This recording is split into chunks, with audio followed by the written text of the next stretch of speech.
യേശുവിൻ സാക്ഷികൾ നമ്മൾ, അവൻ്റെ വിശുദ്ധ ജനം നമ്മൾ.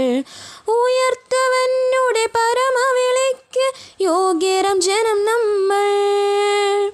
ഉയർത്തവനുടെ പരമവിളിക്ക് യോഗ്യരം ജനം നമ്മൾ.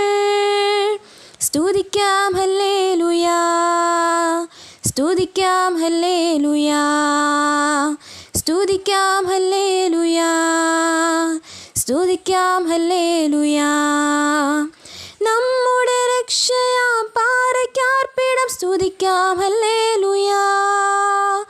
നമ്മുടെ രക്ഷയാം പാറയ്ക്കാർപ്പിടം സ്തുതിക്കാം ഹല്ലേലൂയാ. ദൈവവചന ചിന്തകൾ കേൾക്കുന്ന എല്ലാ മാന്യ ശ്രോതാക്കൾക്കും ക്രിസ്തീയ സ്നേഹവന്ദനം. സദൃശവാക്യങ്ങളുടെ പുസ്തകം 3-ാം അധ്യായം 32-ാമത് വാക്യത്തിൽ ഇപ്രകാരം കാണുന്നുണ്ട്: വക്രതയുള്ളവൻ യഹോവയ്ക്ക് വെറുപ്പാകുന്നു എന്നുള്ള പ്രസ്താവനയാണ്. ചതി കൊണ്ടും വക്രത കൊണ്ടും നേട്ടങ്ങളും നന്മകളും ഉയർച്ചകളും സ്ഥാനമാനങ്ങളുമൊക്കെ നേടിയെടുത്തിട്ടുള്ള നിരവധി വ്യക്തികളെ വിശുദ്ധ ബൈബിളിൽ അടക്കം നമുക്ക് കാണുവാനും മനസ്സിലാക്കുവാനും കഴിയാറുണ്ട്. അവരുടെ ബുദ്ധി കൊണ്ട്, അവരുടെ കഴിവ് കൊണ്ട്, അവരുടെ സ്വാധീനം കൊണ്ട്, വക്രമായ അവരുടെ ബുദ്ധി കൊണ്ട് അവർ പലതും നേടിയെടുത്ത് ആ നിലകളിൽ പുരോഗതിയിലേക്ക് അവർ കടന്നു വരുമ്പോഴും യഹോവയായ ദൈവം പറയുന്നത്, വക്രതയാണ് നമ്മുടെ ജീവിതത്തിനകത്തുള്ളതെങ്കിൽ ദൈവം നമ്മെ സ്നേഹിക്കുന്നില്ല എന്ന് മാത്രമല്ല, ദൈവം നമ്മെ വെറുക്കുന്നു എന്നുകൂടി ഓർപ്പിക്കുക തന്നെയാണ്. 18-ാം സങ്കീർത്തനത്തിൻ്റെ 26-ാമത് വാക്യം വരുമ്പോൾ, വക്രനോട് നീ വക്രത കാണിക്കുന്നു എന്ന് എടുത്ത് ഓർപ്പിച്ചിട്ടുണ്ട്.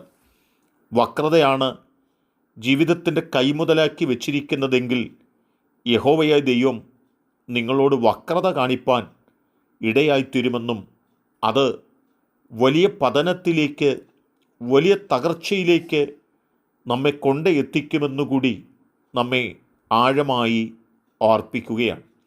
ശമൂവേൽ എഴുതിയ 2-ാം പുസ്തകം 15-ാം അധ്യായത്തിലേക്ക് നാം കടന്നു വരുമ്പോൾ, ഇസ്രായേലിൻ്റെ രാജാവ് ദാവീദാണ്. ദാവീദ് ഏറ്റവും സുന്ദരമായ, ഏറ്റവും ശ്രേഷ്ഠമായ നിലകളിൽ രാജ്യം ഭരിച്ചു വരവേ തൻ്റെ മകനായിരിക്കുന്ന അബ്ശാലോം വളരെ ബുദ്ധിയോടുകൂടി, വക്രത ചിന്തയോടുകൂടി രാജാവിൻ്റെ അരികിൽ നിന്ന് മനുഷ്യരുടെ ഹൃദയം വശീകരിപ്പാൻ ഇടയായിത്തീർന്നു എന്നുള്ളതാണ്. അബ്ശാലോം അതിനുവേണ്ടി തിരഞ്ഞെടുത്ത മാർഗത്തെക്കുറിച്ച് ഓർപ്പിക്കുമ്പോൾ, നിങ്ങളുടെ കാര്യവും ന്യായവുമൊക്കെ കേൾക്കുവാൻ ദാവീദ് രാജാവ് ആരെയും ആക്കി വച്ചിട്ടില്ല എന്ന് കാപട്യം പറഞ്ഞ് വക്രമായ തൻ്റെ ബുദ്ധിയോടുകൂടി ജനത്തിൻ്റെ ഹൃദയം അബ്ശാലോമിങ്കിലേക്ക് തിരിക്കുവാൻ കാരണമായി തീർന്നു എന്നുള്ളതാണ്.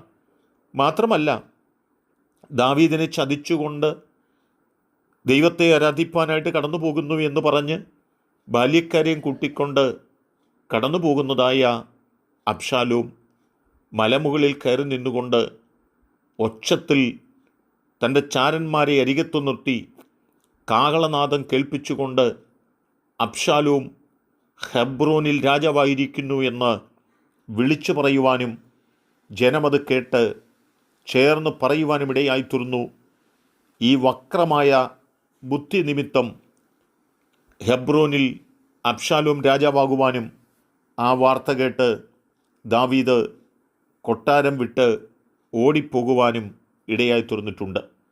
വക്രത കൊണ്ട് രാജാവാകുവാനായിട്ട് അബ്ശാലോമിന് കഴിഞ്ഞുവെങ്കിലും വക്രനോട് വക്രത കാണിക്കുന്ന ദൈവം അബ്ശാലോമിനോട് വെറുപ്പുണ്ടാകുകയും അബ്ശാലോമിനെ തകർത്ത് കളയുവാനും കാരണമായി തീർന്നു എന്നുള്ളതാണ്.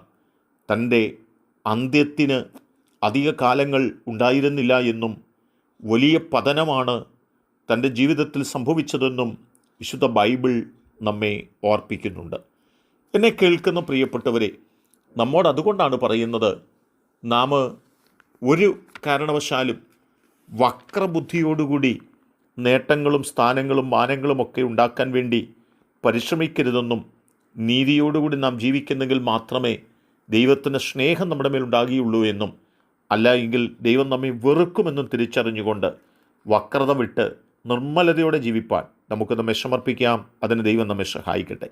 കരുണയുള്ള ദൈവമേ, നല്ല കർത്താവേ, ഞങ്ങൾ വക്രഹൃദയത്തോടുകൂടി ദൈവത്തിൻ്റെ വെറുപ്പ് സമ്പാദിച്ചുകൊണ്ട് മുൻപോട്ട് പോകുന്നവരായിട്ടല്ല, ഞങ്ങൾ നീതിയോടെ ജീവിച്ച് നിത്യതയിൽ ചെന്നെത്തുവാൻ ഞങ്ങളെ പ്രാപ്തരാക്കണമേ. അനുഗ്രഹം കൊണ്ട് നിറയ്ക്കണം. യേശു കർത്താവിൻ നാമത്തിൽ തന്നെ.